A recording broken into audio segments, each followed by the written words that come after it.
Hello and welcome to MGTracey. Well, today we'll be looking at how to get the best out of your filter coffee maker. We've got the proctor+silex there. I'm just going to show you how to get the best out of that and avoid any common mistakes. Stay tuned. So today I'm going to show you how to get the best coffee out of your filter coffee maker, and we're using the proctor+silex machine we have there. We've had for a few years, and I'll be using my favourite coffee, Folgers. This one's a smooth decaf, but they do half decaf and full strength. You will need filter papers. These ones are from Dollar Tree and are white. If you want to get the brown ones that haven't been bleached, they are better for the planet. I'm going to use these up and then I'm going to swap to brown.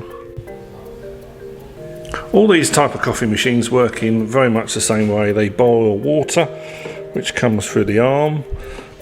They tend to store the fresh water, that's what we'll be putting out in a moment. Then you have a basket.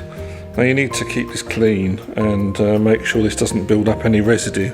This is where the filter paper sits, and also you need to make sure that this locks down properly, because that then is the release valve, which just sits underneath there. That is the release valve that then drips the coffee into your carafe. How much of your favourite coffee you need to use is often a personal choice based on the strength you like.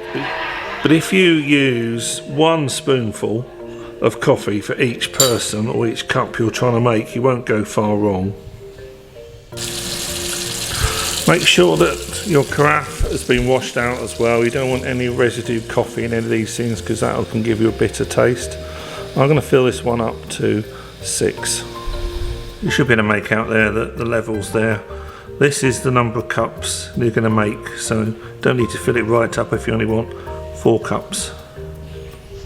So then you need to put the water into the coffee machine, and it goes on the far right hand side on almost all the brands. This is the same.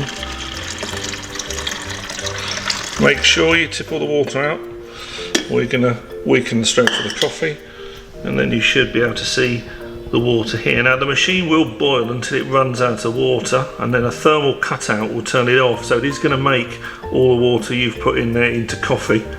So only fill it with what you need to do, otherwise you're wasting coffee, and of course you're wasting power.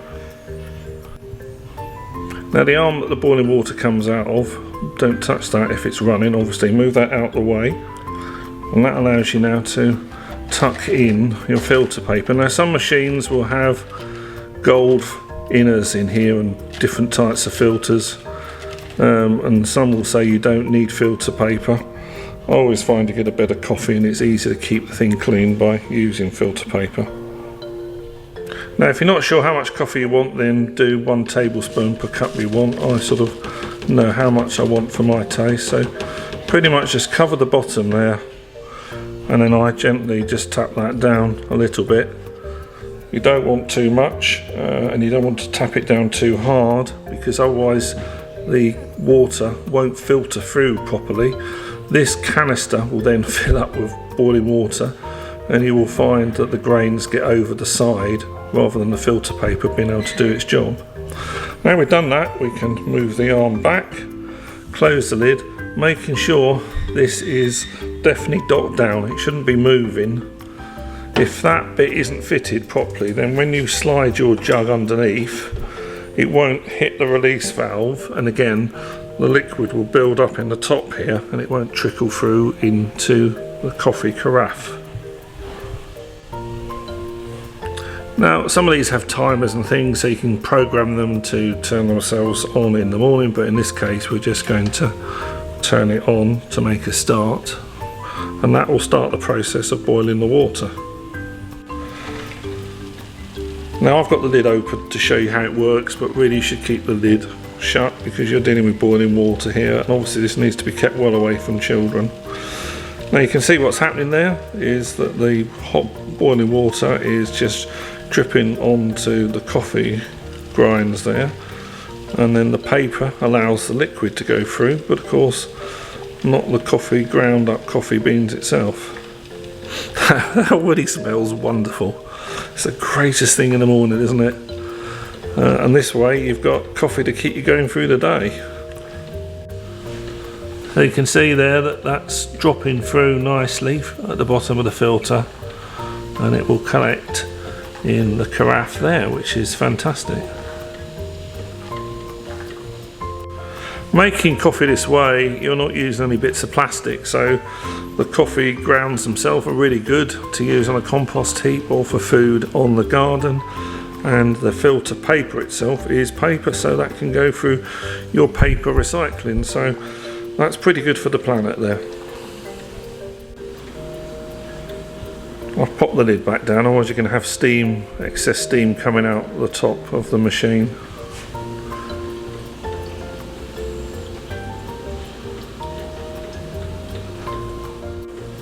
This is an American model, but obviously you can buy these type of machines all over the world. They're not much more than an electric kettle, so you should be able to freely get hold of them. I'll put some links below with some of my recommended ones for the UK and the US. But you're not going to spend a fortune on this particular system.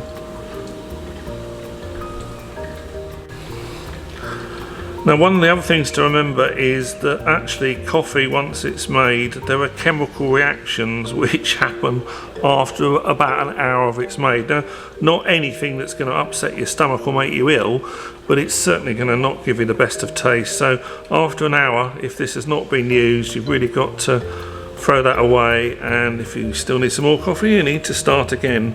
Make sure everything is rinsed out thoroughly in between processes, and you're not letting any coffee stains build up anywhere, and certainly no old coffee grains I've got left in the machine.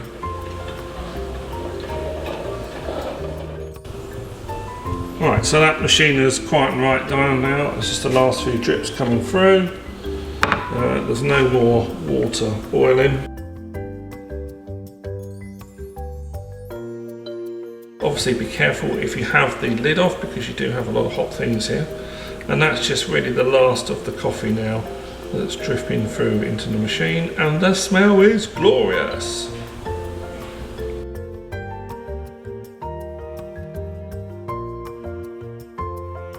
So that's only taken 2 or 3 minutes. And the coffee is ready.